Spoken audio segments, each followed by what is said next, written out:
What's up guys? In this video, you're going to be learning how to ride the wave of poker emotions. Now if you're new to the channel, my name is Adam Carmichael. I'm a mindset performance coach who helps poker players reach that next level of performance. Now today, we're going to be looking at the roller coaster of emotions you go on as a poker player. Now if you've been playing poker for any length of time, by any length of time I mean longer than a week, there's a good chance you're going to have some big highs and some big lows in equal measure. Alright, and today I'm going to talk about a counterintuitive part of your dealing with emotions that no one really touches on, and it's a big part of the equation which causes a lot of suffering when you don't. So to offer you for example, let's say you've started your grinding and you go on an upswing. Alright, this could last a day, a week, a month, but you go on a big upswing in results. Okay? Now what most people do when they're winning, results wise, their emotions follow. So you're like, oh, I'm winning, therefore I'm playing good. I'm awesome. I'm crushing. Life is good. And then you start to increase your expectations. All right? So when you're winning, you have a big high. The big high comes emotionally, and all of a sudden, life is very, very good. But the problem comes, we create attachment. All right? So up here, we start to get attached to the feeling of winning. Yes, feels good. I like this. And we get attachment. All right? So the first thing is attachment.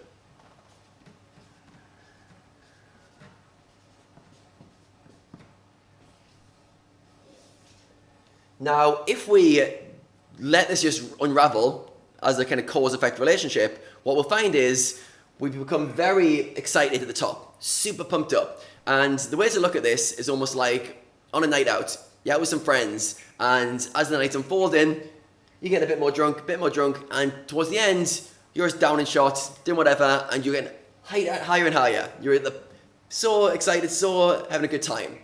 Now, if you guys have been drinking any time in the past, you'll know what's going to come later is a big hangover. All right? And what people don't realize is when you get really attached to your outcomes and get really excited when you're winning, a crash is coming. All right? So what happens is we end up with unrealistic expectations and attachments. So we have attachment to the outcomes themselves, we're desiring more of this, and we have expectations that this is going to go on forever, right? How can it end? So we have expectations.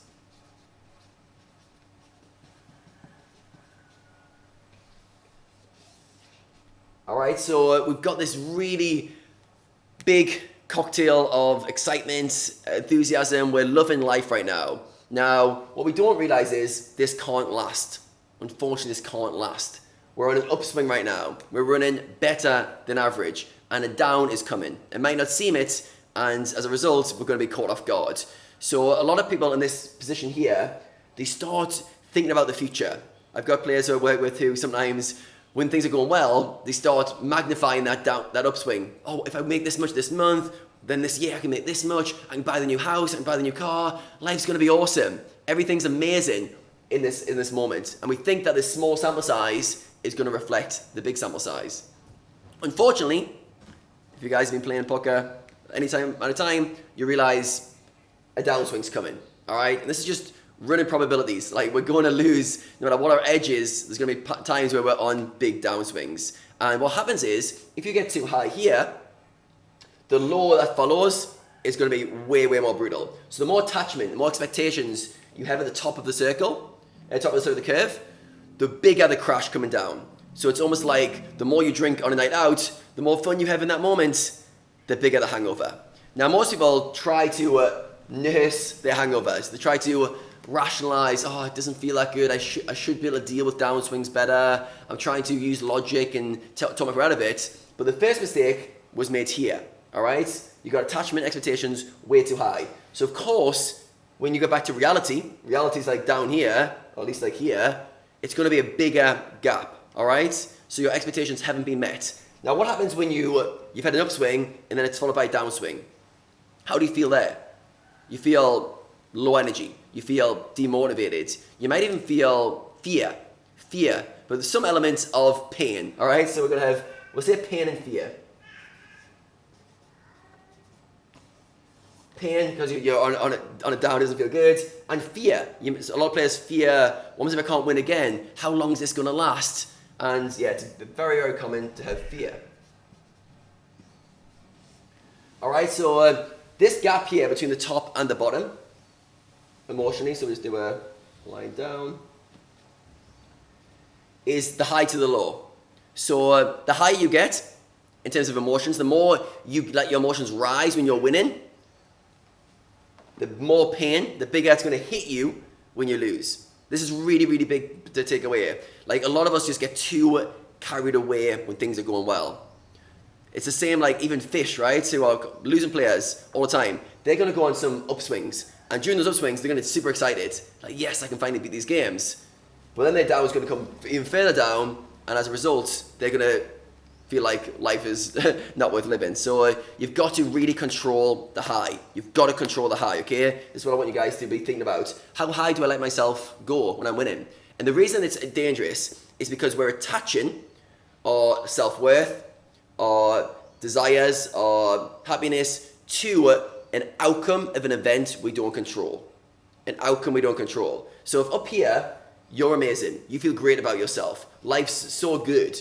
If I take that away from you, by default, because you attach stuff to that, you got attached to the winning, if I remove that winning, you're like, well, give it back. I want that feeling back again. As a result, and when you go down the opposite side, it feels bad. And we cling, oh, give me more of the winning. And we think that all we need to do is have an upswing and things are okay again. And you're right, they will.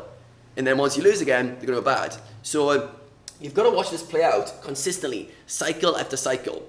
And you realize the mistake you're making is that you're allowing your emotions to get carried in the flow of your results.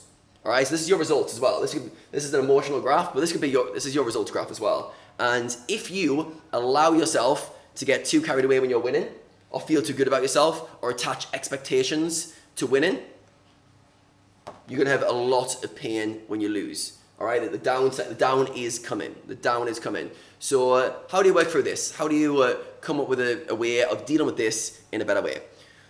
First of all, you've got to say, okay, if I'm not attaching my excitement, my desires, my enjoyment to results, to outcomes, what can I attach it to? You've got to find something else to cling on to. All right, so it's almost like we're going down this river, high speed, and there's nothing to cling on to. So like, am I doing good? Results. I'll cling on to my results as my life raft to keep me going. And the problem is, it's very volatile. We do not control results. All right? You may try as hard as you can, but you do not control results. So what can we cling on to? We've got to put our attachment to our performance. All right? We've really got to come up with a scoring system where you can remove results from the equation and you can go, okay, how well am I playing? How well am I focusing? How well am I controlling my emotions at the tables? You've got to find a way to not get on that emotional ride with the winning. Every time you see yourself, oh, I'm going up, I'm getting really excited.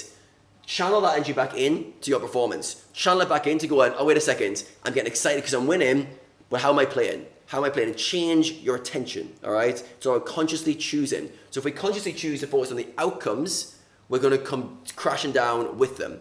But if we consciously choose to focus on our performance and we measure how our self-worth or how good we are as a poker player, how well things are going based on performance, not outcomes, when things go badly, we've got a much stronger foundation to hold on to.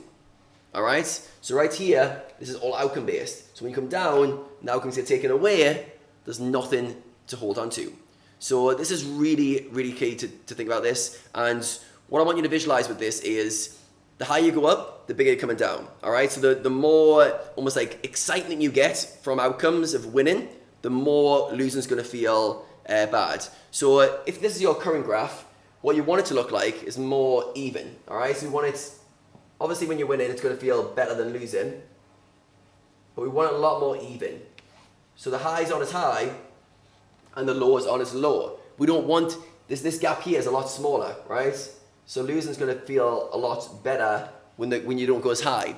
All right, it's the same, like it's the come down from the high. And if you're struggling right now with losing, if you've got this bad relationship with losing, I can guarantee you it's because there's too much attachment and too much expectations at the top of the curve.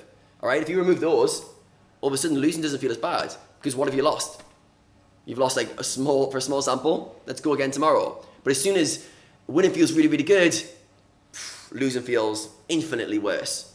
So if you're someone who's struggling with losing, have you examined how you deal with winning?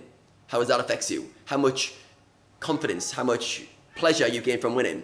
Have you examined how high you let yourself go? All right? It's the same of like, it's almost like trying to nurse a hangover without controlling how much you drink the night before. So you can try and nurse the hangover. You can try and control it, but if you're drinking till you drop the night before, you're getting as high as you possibly can the night before, you're in management time here, but you're going to suffer, all right, the next day, no matter what you do, no matter how good you try to reframe the losing.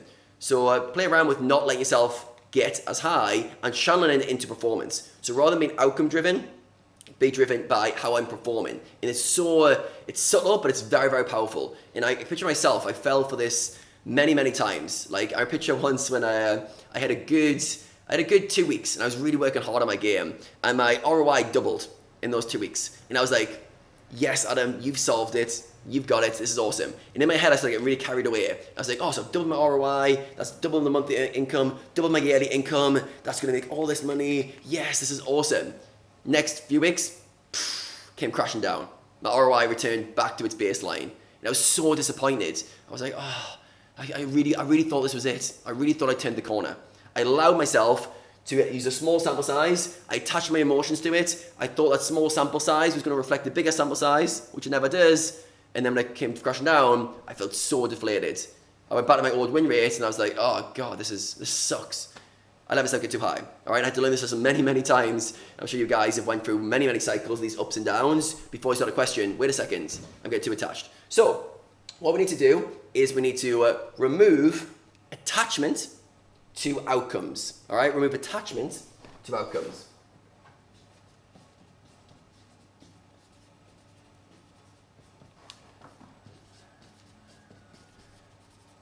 Very important. We need to enjoy the process of playing. We need to enjoy the process of learning. Enjoy the process of getting better. And if you attach your results, your kind of performance to anything, attach it to how well you played, how well you made decisions, how well you executed. Never on outcomes. All right? This is the most volatile part of the equation. Do not let your emotions get attached to it. If you take one thing away, don't let your emotions get attached to outcomes, even the good ones. All right? Everyone knows not to get too attached to the down. Don't be too significant of it, but don't get too attached to the highs either. All right?